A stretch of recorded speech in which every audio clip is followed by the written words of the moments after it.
Secretary Noem, you lie and you lied to the American people. I will be including into the record an article by ProPublica from October 16, 2025, entitled, "We found that more than 170 U.S. citizens have been held by immigration agents. They've been kicked."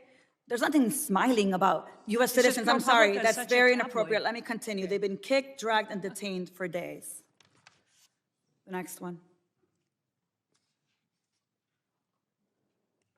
The Trump administration has specifically targeted the worst of the worst.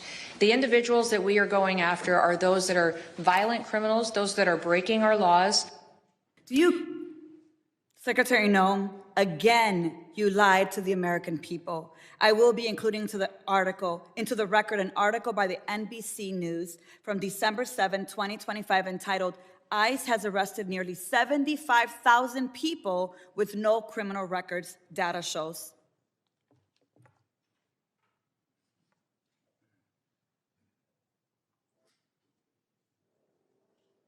A co-equal branch of government, and it is your obligation as a member of the executive branch to honor decisions made by the highest court of the land. Yes or no, Secretary? We are abiding by all federal judges' orders. Absolutely. The Justice Department said that when the administration was ordered back in March to stop sending detained migrants to a mega prison in El Salvador, you personally made the final call to continue the flights anyway. Is that correct? And the decisions that are made on deportations, where flights go and when they go, are my decision at the Department of Homeland Security. And we'll continue to do the right thing, continue to work and protect Americans, no matter what radical judge comes out and tries to stop us. We'll do. You lied on the record, and you lied to members of this committee. You violated court orders by not turning around deportation flights bound for El Salvador, where we know that hundreds of people under your leadership have reported that they were raped, they were beaten, and they nearly died.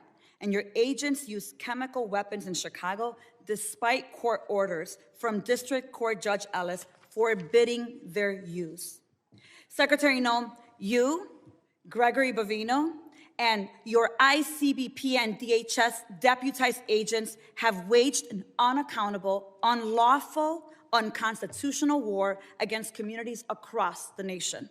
Our residents have been surveilled, they've been threatened, they've been tear gassed, they've been hit with pepper balls, they've been shot, they've been subjected to warrantless arrest and precision immobilization maneuvers, they've been kidnapped and disappeared under your leadership. So we have a lot to talk about, but you and your department continue to reject congressional oversight. And you know how I know this? I know this because I've requested a meeting with ICE Field Office Director Russell Hutt. I requested a meeting with Field Office Director Samuel Olson. And when you came to Chicago on October 3rd, I publicly and formally requested a meeting with you. So I'm going to be including a letter I sent on October 3rd requesting a meeting with Secretary Noem. So, Secretary Noem, I want to ask you again, will you commit to meet with me, yes or no? Yes, absolutely. Thank you. Thank you. So we have a lot to talk about, and actually my scheduler has a couple dates that I'll get to you after this meeting. I appreciate that. So look, I want to be very clear. You have misused resources appropriated by Congress. You've engaged in unethical behavior. You have repeatedly made false and misleading statements to Congress and to the press, and you've undermined the separation of powers and disregarded the role of Congress and the courts. Bottom line, you lie with impunity. You reject checks and balances, and you ignore Congress and the courts. Your options are limited. Either you're going to resign, Trump's going to fire you, or you will be impeached. I've already called for your resignation. You may remember I hand-delivered my request to you back in May, and I urge you to reconsider resignation because I've taken the first step towards your impeachment, and I've called on the Judiciary Committee to open an investigation into your lawlessness. Mr. Chairman, I know that at the end we'll be entering a number of articles into consent, but since I have a few moments, I ask unanimous consent to enter into the record a letter calling the Judiciary Committee to investigate Secretary Noem's impeachable offenses. Whatever you choose, the American people will have justice, Secretary, and you will be held accountable. I'm going to make sure of that every single day. With that, Mr. Chair, I yield back. Gentlelady yields back. I now recognize the gentleman from Texas, Mr. Luttrell, for 5 minutes of questions. Thank you, Mr. Chairman. Madam Secretary. It's good to see you, and thank you again for coming to Texas after the Kerrville floods. Your team was amazing. Their interaction with the leadership in our state, up and down the chain of command, was outstanding. Not something I read about, I saw it. So I'm speaking from the truth. So let's talk about worldwide threats, if you don't mind. This may go back and forth to Mr. Glasheen and Mr. Kent. My questions, first and foremost, is the nefarious actors globally, they're kind of everywhere. And as we try to protect the motherland, in the cyberspace, air, sea, and land, something's come to my attention in the committee hearing we had earlier, undersea cabling. And I don't know if you're a subject matter expert on this. I really wasn't until this hearing. But a large amount of our information flows under the water, something that most people aren't aware of, but I can assure you that the bad actors globally probably are. Now, it's multi-jurisdictional from what I understand. It's the Department of Justice, it's Department of War, and then it's Department of Homeland Security. And they kind of juggle the effort. Can you give me some insight on the protection mechanism that Homeland Security has for our undersea cabling? And I consider this a very viable threat specifically for information flow, considering everything that goes back and forth across the water. Can you give me a kind of a high-level briefing considering the atmosphere of what we're looking at? Yes, I can, and I'll try to leave some time for the other individuals too, but the Department of Homeland Security has 23 different components. Several of them have some responsibility for surveillance and monitoring of those cables and the information that flows through them. So CISA is our cybersecurity agency, which looks for bad actors, hunts down those bad actors, and then hardens our systems. So where we see a weakness or a vulnerability, they help us do that with the interactions we have with private companies, their communications, or other countries. But then we also have our Coast Guard out on the waters each and every day, which help us with surveillance activities to see if there's nefarious actors that would be out there jeopardizing those systems. We have INA, which is our intelligence and analysis.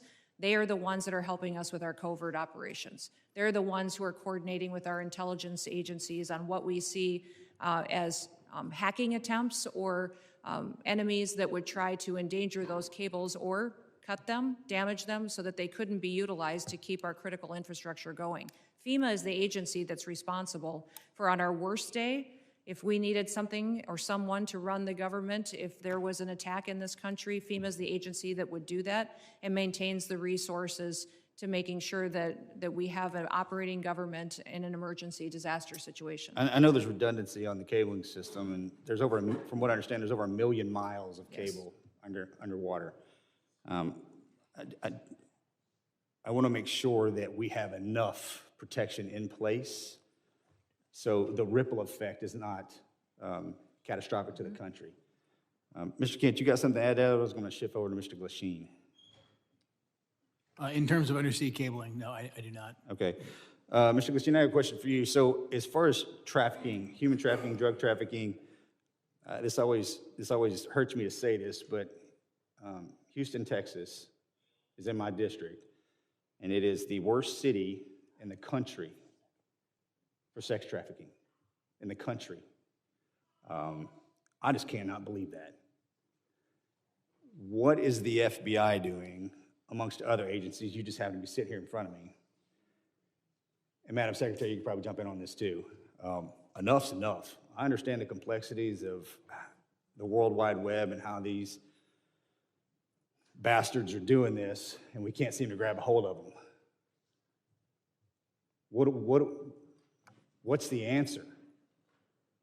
Our HSI investigators specialize in child trafficking and human trafficking. They get up every single day and hunt down those individuals that victimize our children and partner with nonprofits and other agencies with the FBI to do that. Yes, it's shocking to me that Houston is one of the hotbeds as well.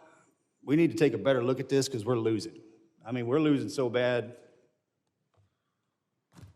I don't even know how to define it. And this has been happening. I said this exact same thing to Mr. Mayorkas, and if I was here before that, I'd say the same thing again. It's just, we have not figured it out. Mr. Glasheen, you got anything for that? Yeah, I would tell you, it's been a priority with this director. And, So far this year, compared to last year, we have 300-plus human traffickers arrested, up 15%. I'm sorry, sir. Mr. Chairman, I yield back. I appreciate that, and I'll catch you after one of the, class. if one of the following witnesses